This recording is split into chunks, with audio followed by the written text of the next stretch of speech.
Сіздің өтінішіңізді салып тұрмын. Жолдасымыз екеуміздің арамыз қалай болады екен?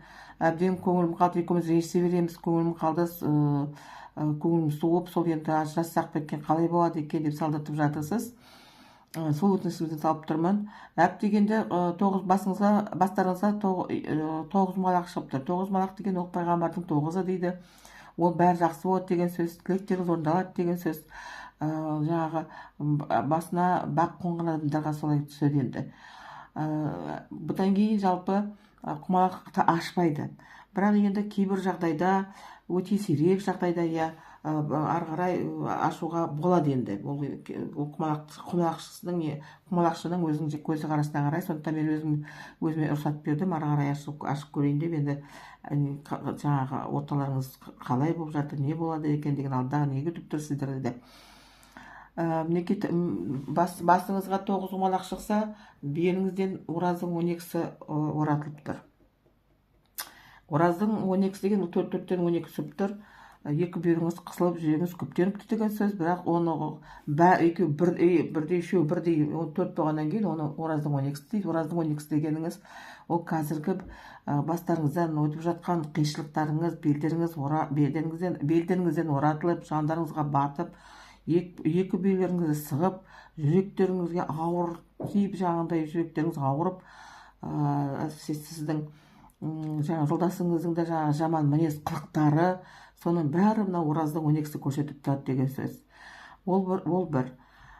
Мынау оң жақ босаға сергелдеңге түсіп, шаңырақтарыңыз шайқалып, құйысқандарыңыз көтеріліп, осы не істесек екен, екі жаққа кетсек па, жоқ ады қояйық па, қоймасақ қалай болады деп ортаңыз ұрыс жанжалдың нышанын көрсетіп тұр. Мынау алдыңғы сол жақ босаға өзімен өзі болып тұр.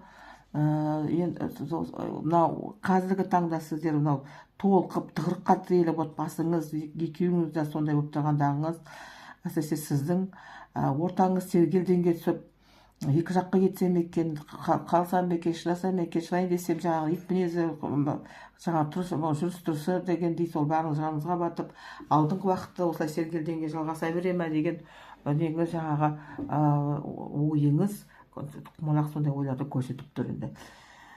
Былай сергелдең ой, жаңағы біресе былай кетсем бе екен, біресе былай кетсем бе екен деген, сондай бір айттым ғой, екі түрлі нені көрсетіп тұр. Енді сіздің сіздің жаңағы сұрағыңызға, жалпы отбасы боласыздар ма, жоқ екі жаққа кеткен дұрыс па деп тұр ғой. 9 құмалақ маңдайларыңыздағы бұл енді отбасыңыз бар деген сөз. Ораздың 12-сі деген ол қазіргі бейнеттеріңіз, қиыншылықтарыңыз, сіздерге белдеріңіз оратып тұрғандағысы, айттым ғой, екі бүйірлеріңіз қысып, жүректеріңізді көптендіріп, ауыртып, жаңағы отбасыларыңыз, шаңырақтарыңыз шайқалып, сөйтіп тұрғандағын көрсетіп тұр. Оның бәрі дегеніңіз, отбасы бар, бірақ соның берекесін кетіріп тұрсыздар өздеріңізден кеп тұр, бәрі өздеріңізден кеп тұр. Мына ораздың 12-сі қиыншылықты көрсеткенмен енді сабыр сақтап, бір шыдамдылық танытсаңыз, міне жаңағыдай бәрі ойдағыдай жақсы болады деген сөз. Мынау пайғамбардың 9 құмалағы жақсылықтың нышаны. Ораздың 12-сі шыдамдылықтың, сабырлықтың нышаны. Ал мынау аяқтағы өздеріңіздің енді берекені кетіп тұрған деген сөз, енді ол екеуіңізден де болып тұр. Ал енді тағы жаңа айтып тұрмын ғой, енді екеуіңізден де кетіп тұр, бұл шаңырақтарыңыз бар, үйлеріңіз бар, ол бақыт деген сөз. Сол бірақ бақытты ұстай білу деген сөз мына ораздың 12-сі. Соның отбасының бақытты берекесін кетіріп тұр деген сөз мынау тұрған.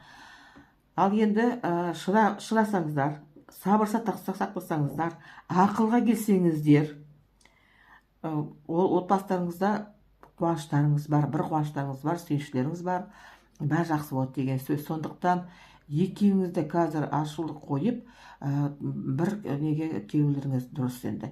Бірақ айттым ғой, оның өзі ашуды, ренжісті, жаман қылықты, жүріс-тұрысты қою керек.